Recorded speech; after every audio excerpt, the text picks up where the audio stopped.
Okay, you guys, we're going to be continuing on to our previous program that we did. That was one of the first C program that we have created in the previous video.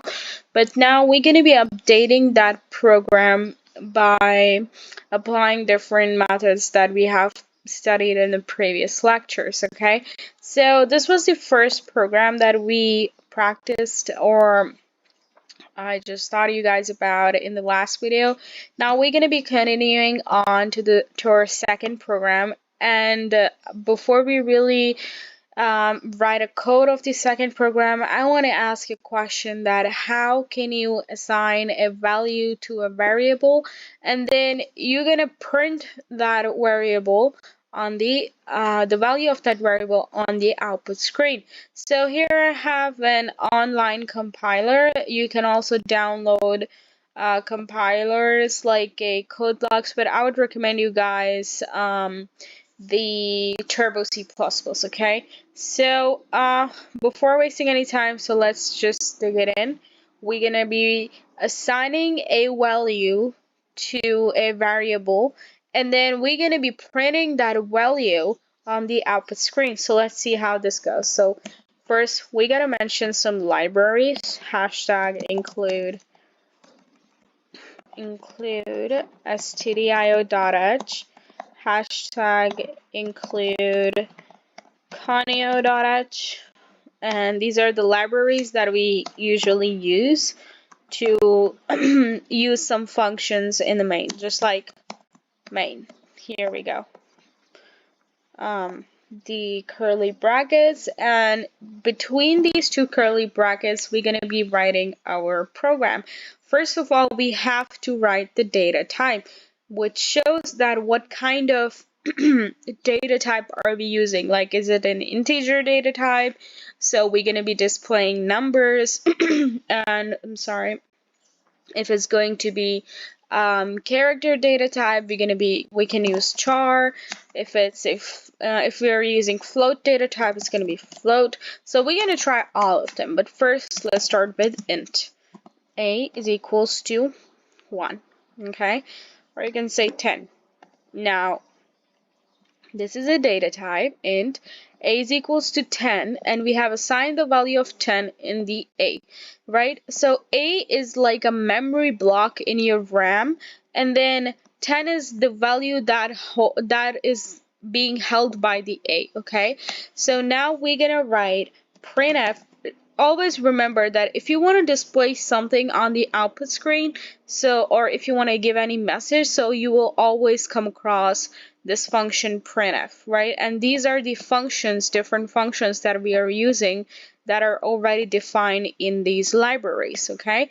So printf, and then we're going to be putting on the double inverted commas, and then we're going to write %d.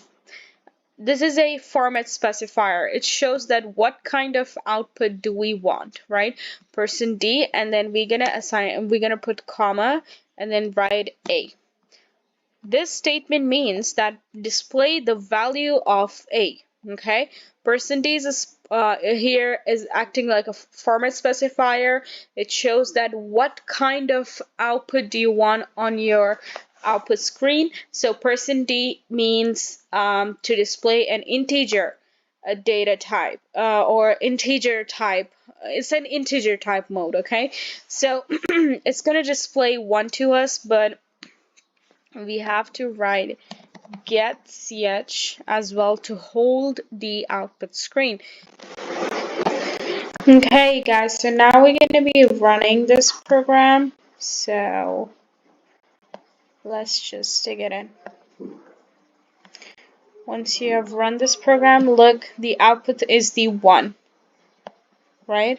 As the value of a is equals to 1, so we have printed the value of a, which is 1. So this is your output screen right over here, and it is showing 1, okay? So now let's change this value to 10, okay? Now let's see what happens. It's displaying 10. Can you have a look to it?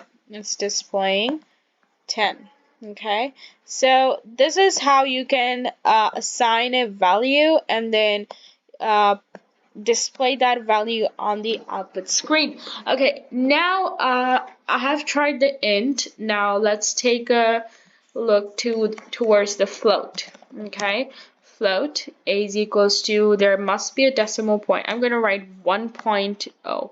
Okay, and then I have to change the format specifier to %f to display the float um, data type on the output screen. Okay, so I'm going to be running this, and then look, it's showing 1.00000. This is the float data type. If you going to be trying a character data type, so we're going to put char, and then character can be any value, any variable, any character. Okay, I'm going to write here a. Okay, now it should display a to me on the output screen, but I have to change the format specifier into %c.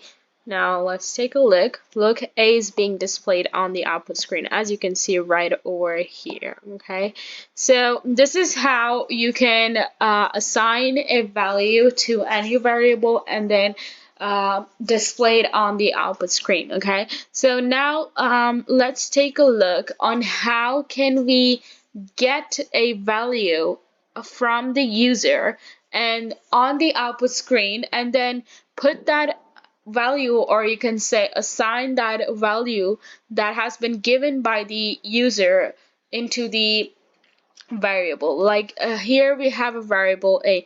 Okay, let me show you how will that work. Okay, so I'm gonna write int. I'm not assigning any value to a because that's something the user gonna do, and I'm gonna write printf. It has already been written.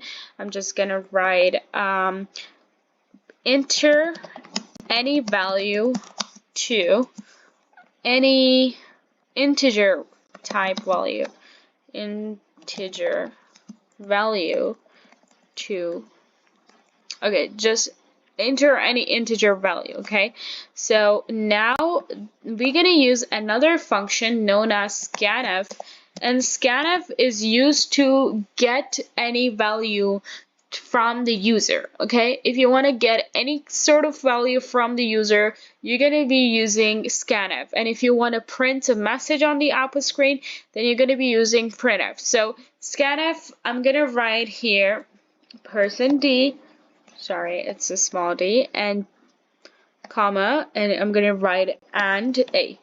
Okay. Now let me tell you guys. Okay, you guys know about the %d, right? %d is a format specifier that what kind of value is this user gonna store. So as I've displayed a message on the output screen that enter any integer value. Okay, it's gonna be integer value, and then on the scanf, this message is not actually gonna pop up on your output screen. It's just working on the back of your output screen. Okay, so the message that you're gonna only see on the output screen is going to be whatever is inside the parentheses of the and the inverted commas of the printf. Okay, so now in scanf, this and is an address operator. What it actually does is that it takes the value from the user and put that value, actually get that value, and then put that value into the a that is the memory location in your random access memory, and then and works as an address operator. Okay, it takes that value and put the address of the a, and then put that value in the address. Okay, so and is an address operator, and now let's see how this one goes. Okay, now it's asking me a value to enter. Okay, this is how I told you, this is the program as we have expected. Now enter any integer value. I'm gonna put 12. Okay, and that's it.